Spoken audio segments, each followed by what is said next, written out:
The Holy Bible, New King James Version, Colossians 3. If then you were raised with Christ, seek those things which are above, where Christ is, sitting at the right hand of God. Set your mind on things above, not on things on the earth. For you died, and your life is hidden with Christ in God. When Christ, who is our life, appears, then you also will appear with him in glory. Therefore put to death your members which are on the earth, fornication, uncleanness, passion, evil desire, and covetousness, which is idolatry. Because of these things the wrath of God is coming upon the sons of disobedience, in which you yourselves once walked when you lived in them.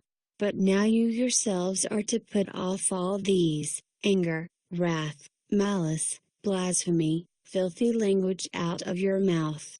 Do not lie to one another, since you have put off the old man with his deeds, and have put on the new man, who is renewed in knowledge according to the image of him who created him, where there is neither Greek nor Jew, circumcised nor uncircumcised, barbarian, Scythian, slave nor free, but Christ is all and in all.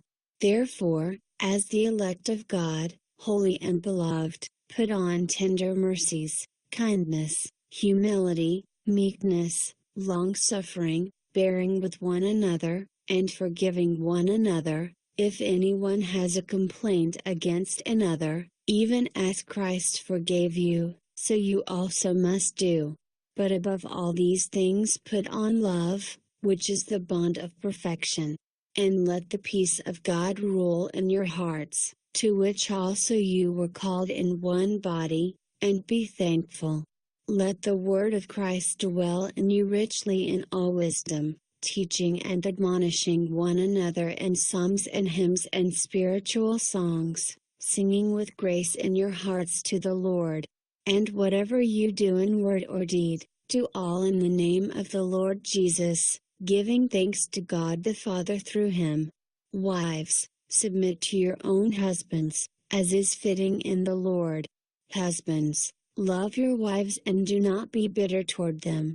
Children, obey your parents in all things, for this is well-pleasing to the Lord. Fathers, do not provoke your children, lest they become discouraged. Bondservants, obey in all things your masters according to the flesh, not with eye service, as men-pleasers, but in sincerity of heart, fearing God. And whatever you do, do it heartily, as to the Lord and not to men, knowing that from the Lord you will receive the reward of the inheritance, for you serve the Lord Christ. But he who does wrong will be repaid for what he has done, and there is no partiality.